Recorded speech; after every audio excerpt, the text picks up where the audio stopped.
Your cat. He's just fighting his foot back there. What are you doing?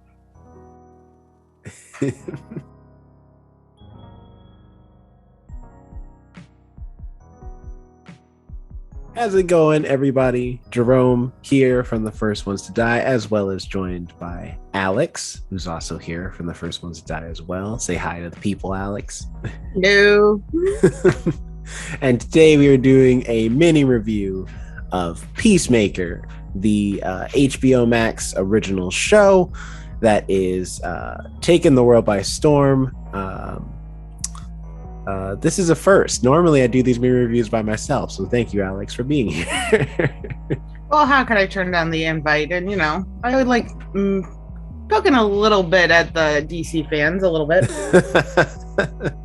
So for those who do not know, Peacemaker, the description on IMDb is picking up where the Suicide Squad 2021 version, of course, left off.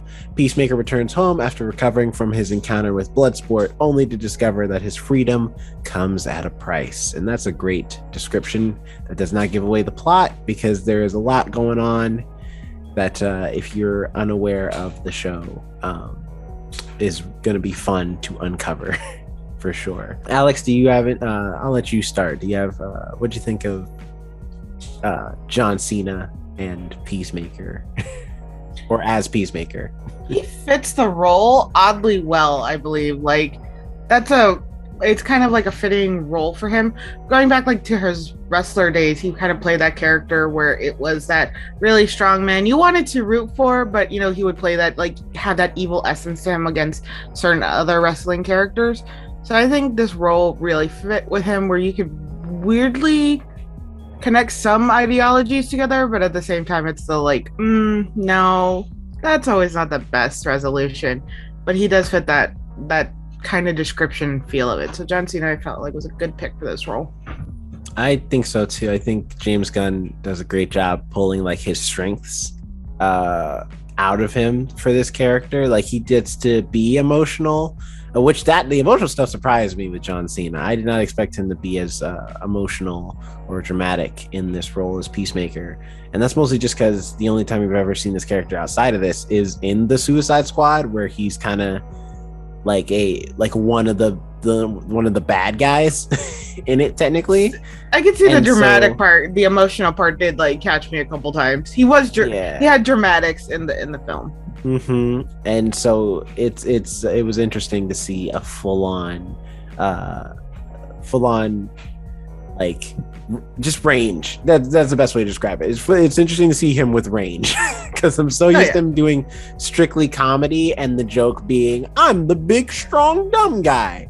So it's like actually interesting to see him like have depth and have so much more to him, I think. That being said, though, I think it's interesting that on the opposite side of that, you have his dad, who's played by dang it. I always do this when I do the mini reviews. I'm never prepared. What do you mean just when you do the mini reviews? Okay, in general, I do this all the time. I know most of his name. Robert Patrick, that's his name. God dang it. Robert Patrick plays his dad, Augie Smith, who is just the biggest piece of trash on this planet.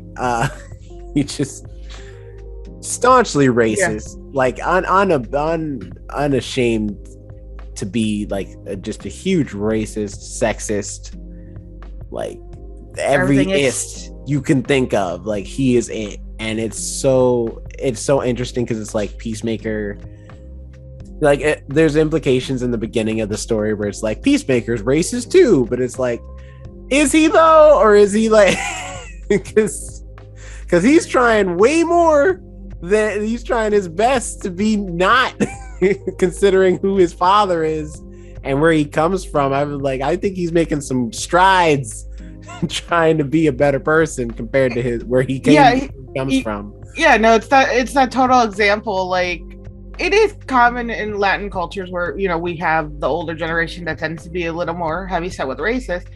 And you'll find it in the younger generation too, where they'll say certain stuff and you're like, no. And you know that's not right. but they don't act on it. But it's, you can see that mentality's still in them, and he does a great way of doing that, of presenting that, where it's like you can clearly tell what you were raised by, but like we know at the same time that's not actually what you believe. But we know we know who your parents are. We know what type of parents you had. My favorite, honestly, was, and it's just because we got to see so much more of her, was Harcourt. I loved Amelia Harcourt, played by Jennifer Holland. She's really interesting. I like that she's not just the tough, mean girl, the mean, tough girl. Like, that's become like a I don't know, I don't want to say stereotype, I was going to say trope, but a trope of like, yeah, the woman who can kick the most ass is also like a mean person, and she like doesn't like people. But I like that it's like, even though we don't really get into her backstory of why she is the way she is or how she became who she is, like you do get to see other sides of her. You get to see her like lighten up as the story goes on, and you get to see like her kind of like, you know, see more to her than just I'm mean and I know how to kick ass. And it's like, no, she's a person too. It's just, and maybe, you know, with the second season, because this show has been approved for a second season, we'll get to learn more about her backstory. But even just the stuff we've seen so far with the shades of her character, we could probably derive like a few things from her backstory, that maybe she's had it rough, or she's had it hard just in the military alone, of like trying to be recognized for her talent and not the fact that she's a woman. So I think she's probably one of the more, for me, she was the most interesting character. Yeah, I loved her fight scenes. Those were so good. Yeah, all the choreography in this is really solid. Solid. I do like at the beginning how he's wearing the outfit all the time because he was bedridden for so long. So he's like trying to be like, it still fits, but you can see like his little punch.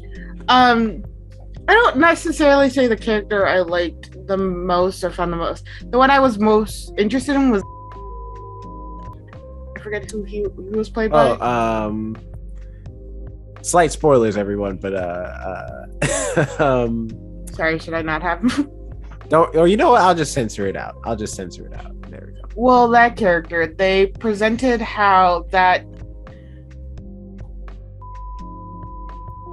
and certain things that I was like really shocked by. I was like, oh, I wasn't expecting it to go that direction. So that character was very interesting to me, and the development he had, and kind of made me think like, Clemson Byrne. He was that character.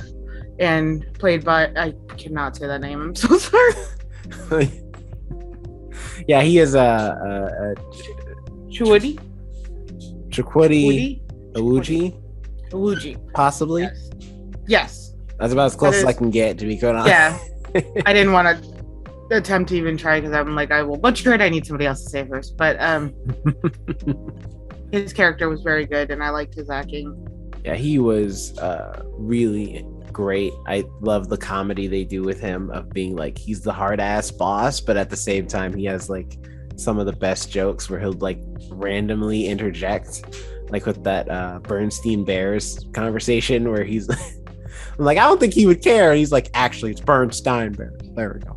It was just very like office humor. It was very dry. It's very dry and office humor, where you're just like talking by the water cooler, and he's just like, actually, this is an important conversation we need to have. It is Berenstein.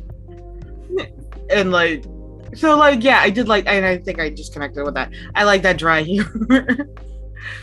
A lot of people are loving Freddie Stroma as Vigilante. I did like him as Vigilante. I think it's interesting they even did Vigilante is one of those weird comic book characters where he is A, like not very popular, but B, also he's like a generic dude who just uses gun. Like his superhero name is Vigilante. I mean, so he's the most generic superhero, or I guess anti-hero. Well, he's kind of the sum. He's the sum of all superheroes at their core. I mean, honestly, they're all technically vigilantes.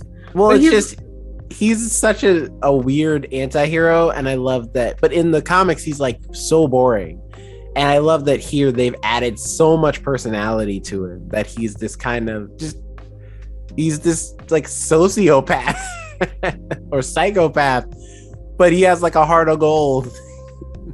I mean, again, that is like every single vigilante. They're like, you have to be kind of a sociopath to go run into the dark and chase like villains and kill people. Whether it be, you know, same like with Peacemaker, whether it be, you know, driven for the greater good, you're still murdering people, like individuals. Well, I love that Vigilante is just like because he's worse than Peacemaker. At least like because Peacemaker has like limits. Like you can see there's throughout the show you see that where there's some things that even Peacemaker's like, that's a little too far. Vigilante has no limits. The man will just kill anybody and everybody as long as it's like, oh, they're doing crime. All right, time to die. And I love that. I think it's very funny. That he's just lacks all social cues. He lacks all social like subtlety completely. It makes for a very interesting character. Apparently from what I heard, Freddie Stroma was like a last minute addition. Like they had another person to play Vigilante and then something happened and so he had to come in kind of like late in the game. But he does an amazing job playing Vigilante. Like I believe every word that character says. I didn't feel like he was trying too hard to be funny or anything like that. I think he fits that character perfectly. And I would love to see more of him in not only this show, but if they do more DC product, because this show also takes place technically in like the DC Zack Snyder like DC universe with like Aquaman and Flash, Wonder Woman, like all those characters.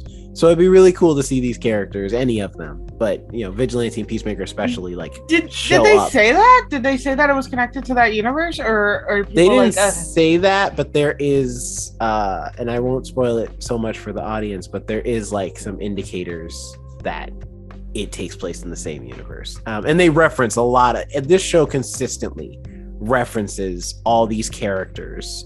Well, because he wants to be one of those characters. Yeah. I like get that. And he insults all of them. Like he talks about Aquaman, he insults Superman, he talks about Batman. Like, I did enjoy the Batman parts. Well, no, because I'm saying I feel like if you watch the show and you watch Zack Snyder's, I think if you use a different filter, you don't belong in the same universe. Because one of them's going to have to transition to one filter. And it doesn't look right.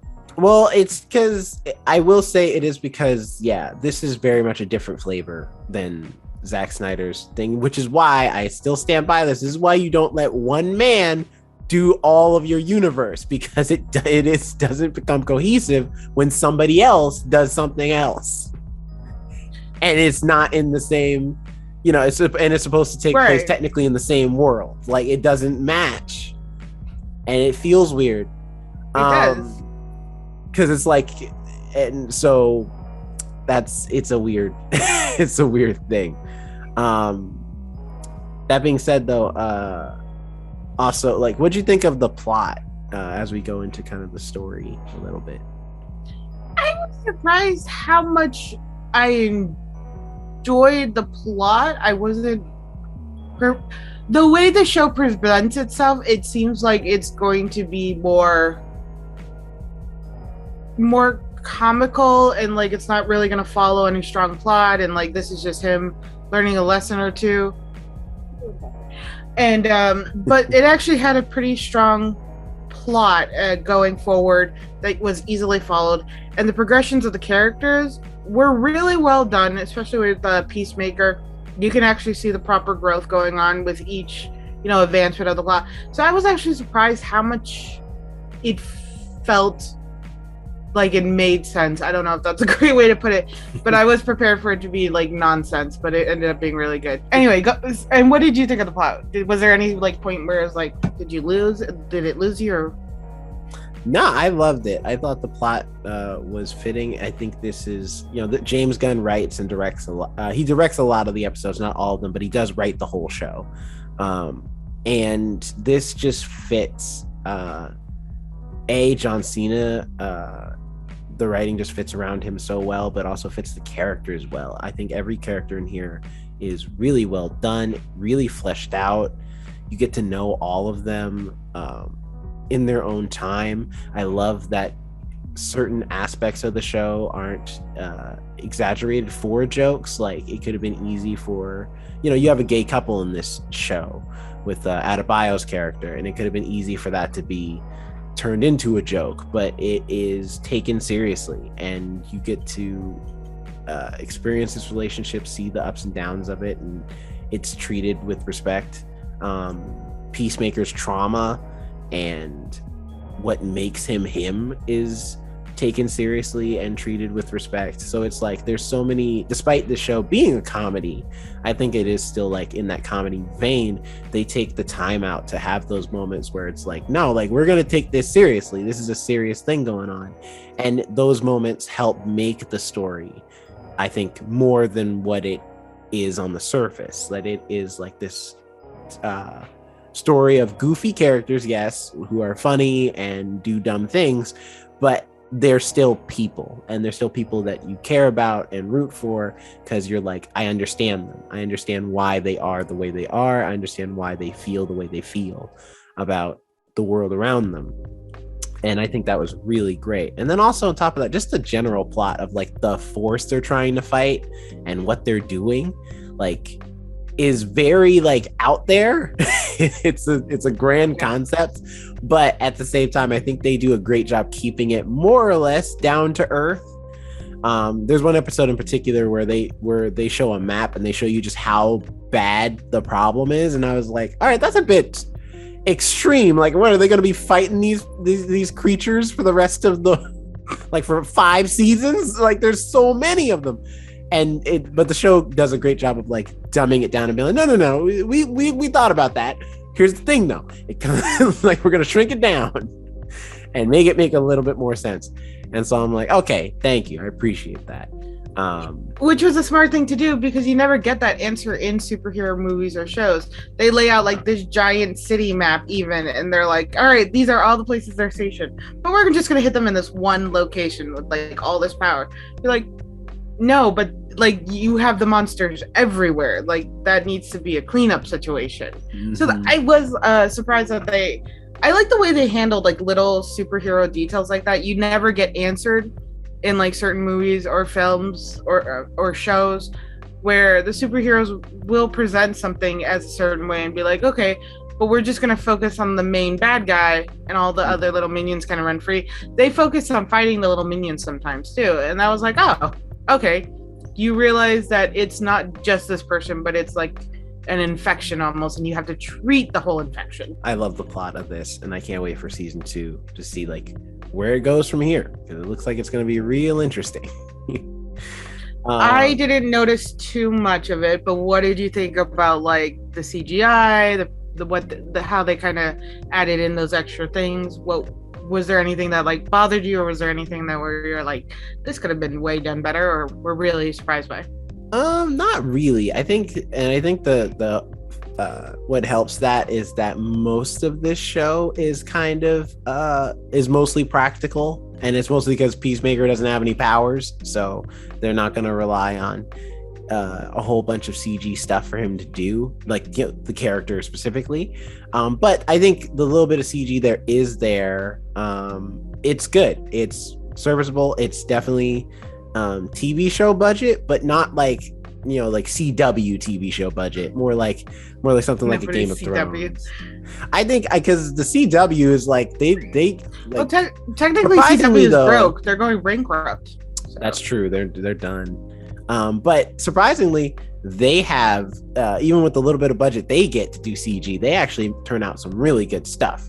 So Peacemaker having like Warner Brothers money like behind it, like some real Warner Brothers money, because they knew where they were putting it on HBO Max, and this is supposed to be a continuation of the Suicide Squad that came out last year.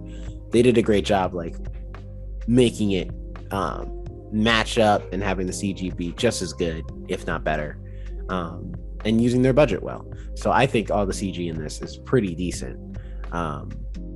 No, it's not like groundbreaking, something like a Thanos from Marvel, but it still is like decent enough.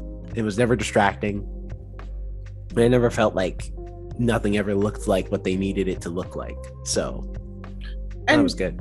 Now that you brought that up, you're right with like, because we've had this conversation before on other on certain films. You're right. The budget can be seen like it was well distributed, because nothing looked like it was cheaped out. The outfits looked well done. The scenery around them fit their narrative. Nothing was too grand in the way that you're like, oh, this is where they blew their budget. I see that now.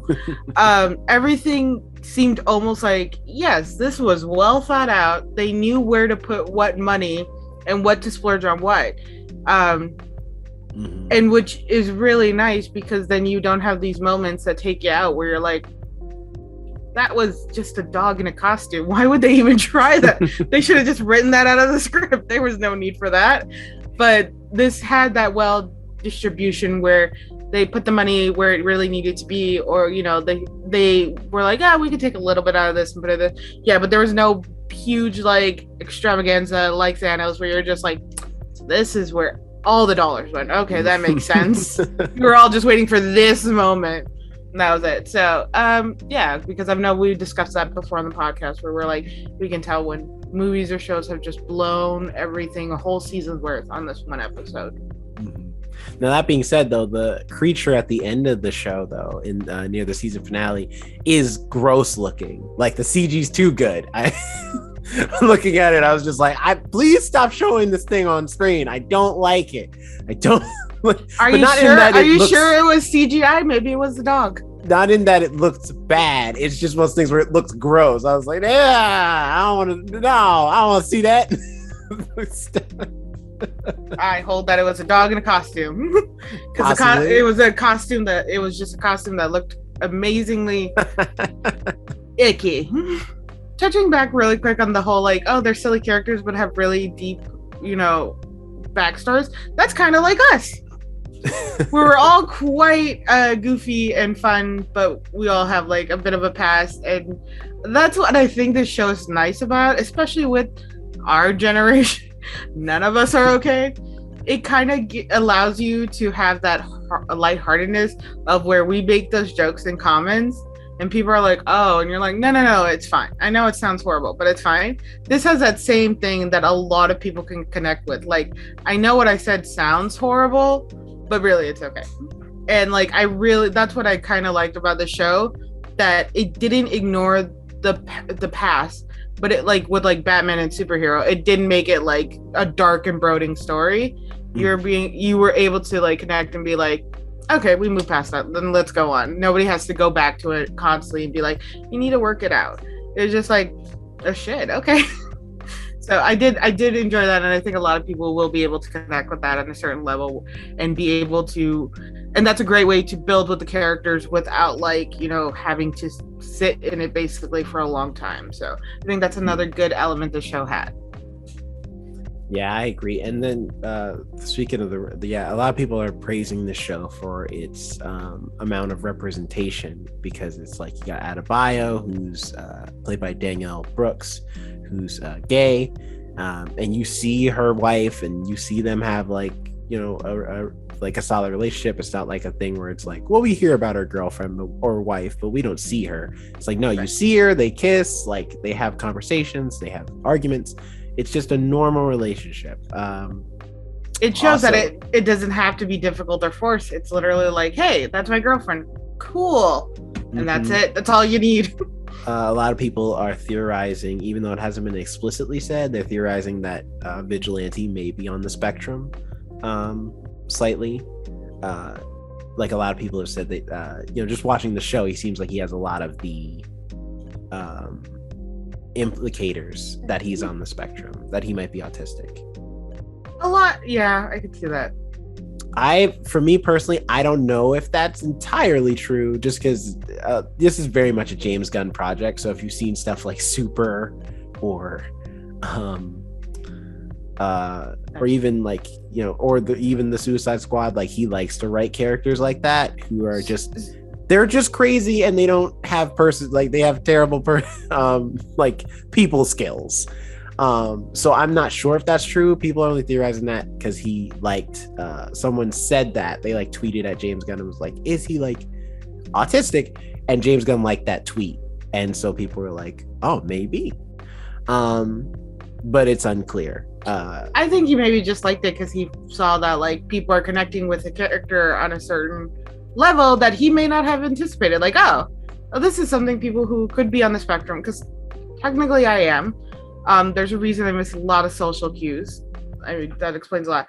And like, I can get why people are like, oh, if it's a character that's like me that misses all these social cues but can still kind of be seen as a hero, but Vigilante's not a hero, because his spectrum, like I'm trying to say it in like his morality is really like off.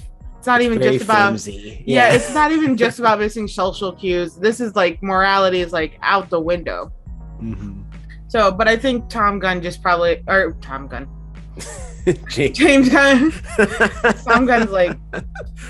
I mean, it'd be funny if Tom Gunn was. You know what? I would love to see him create a superhero show. I feel like they could do a lot with scissors. Wait, do you mean? Wait, I think his name's Tim Gunn. You think Tim Gunn? Oh, Tim Gunn. That's his name. We are doing this at 11 in the morning. I'm not usually. This is not usually done this early for me. In all fairness, why are there so many guns? Anyway, but also the other thing people are talking about, and this is according to James Gunn, he gives praise to John Cena for this, that the character Peacemaker is also bisexual. It's only really mentioned when his father is like yelling at him and he's berating him for having slept with men. That's like the only line that implies that, because Jennifer Holland is Peacemaker's more or less love interest in this story. Yeah. And the only other girl we ever see Peacemaker with in this film or in this show is also a woman. So it's like there's no implicators that he also likes men in that way. But if that's what James Gunn and John Cena have confirmed that and said that the character is bisexual, so maybe we might see that in the future. But that being said, though, still, it's nice to see some representation that isn't treated as like, ooh, it's special because she's gay or he's bi. It's like, no, they're just people. The fact that they're bi or gay is just a fact about them, but it's not anything special. Right, because like in a normal today world, nobody's talking about their sexuality right off the bat. Nobody's being like, "Hey, today I'm this." Oh, well, I've always been this, but today I felt like mentioning it to you guys again for no reason whatsoever, even though we have been friends for years. Exactly. So it's treated with respect and dignity. I appreciate that. So, Alex, what's your grade for Peacemaker? I'll actually give it a pretty solid B. I thought it was actually really good, well done. I do enjoy when like superhero style shows aren't in that like grimy, dark kind of way, where they're handled more fun, I guess is the way to say. Because comic books are fun. I really like John Cena. I feel like he fits his character Peacemaker really well. Like I said, the budget was clearly distributed well, so like you didn't get to have any parts where you're just like, they really were just scraping the dollars by with this or that, and there were just some moments where I was just like, that feels kind of icky, I guess. But I really like the main villain or the main monsters in the show too, where it was this type of creature that's not usually viewed as evil. And they were able to make it evil, and they did it well done without like mockery or being like, oh, look, they're now flimsy when they turn into the monsters. They're like, no, this is actually a pretty powerful and terrifying monster. So I think they did that really well. And again, I did enjoy it. It kept my attention, which that is a big thing for me. Very important. And so like, yeah, I would give this a solid B and recommend it to people. Be like, hey, this is a pretty good show and something that you'll have fun with. Yeah. I really enjoyed what is it? so much of this show. And I was trying to find it. What is it? So much of it. I was trying to find a specific word, but it wasn't coming to me. But I do enjoy this show a lot. I think it's a great show. I think if you love the Suicide Squad, you'll enjoy it. And there's just so much about it that is surprising, that is shocking, but at the same time really fun. If you love comedy, I think you'll enjoy it. That being said, if you like the Suicide Squad, that is though, because this is also like very bloody, very gory. It is very much it is. If you like that movie, it's just more of the same. If you did not like that movie, you might not enjoy this as much. I don't know. This is more centralized, so the character's a little more. Be prepared for that rated R feeling. That's still rated R feeling. Yes, very much so. So for me, I would give this a solid A+. I think this has been a very great season of television. On HBO Max. HBO Max is out here doing it, man. Like they are putting out some grade A content. So I'm glad to see them like have another like notch in their belt of a great show. In HBO in Peacemaker. So I agree. So that's our review on Peacemaker. Tune on in to the YouTube channel for more mini reviews on stuff. We have one up for the Eternals. We have one up for another thing I can't remember right now. I don't know if it's up yet or not by the time this comes up, but one for The Legend of Vox Machina. So we have plenty of mini reviews, but we also have other content like gaming videos, vlogs, and of course recordings of our official podcast, The First Ones to Die, where you can see us review other movies, other TV shows, all types of stuff. And in full podcast format with our other co-host Jonathan. So if you want to check that out as well on the YouTube channel. And if you want to follow us, find out more stuff we're doing, follow us at The First Ones to Die on all our social medias and things like that. You can also find audio versions of our podcast on Spotify, Apple Music, Google Podcast, Amazon Music, all that stuff. Comment below. Tell us what you thought about Peacemaker. Did you like the show? Did you not like the show? If you have any recommendations you want us to review after this, let us know. Alex, where can people find you if they would like to just hit you up? How about that? You can find me at Alex and Nobody on Instagram and on TikTok. You can also check out our TikTok account, not The First Ones to Die. I post little short clips of the reviews of the podcast videos and all of the little things we get into for funsies on there as well. And keep a lookout. I'm going to do a mini review of my own of Infinity Train. Oh, Infinity Train. That's right. Because Jerome tried me. I'm going to watch it and I'm going to upset some people. Why? Because it's fun. It's so fun to do that. What about you, Jerome? Where can they find you personally? You can find me at @JeromeRett on Instagram, as well as at Robozoo Media and at Jerome_the_show to see all the stuff that I'm working on outside of the podcast creatively. Thanks for watching. Don't forget to subscribe, like, and favorite if you did. And we will see you for the next one. Bye. Bye.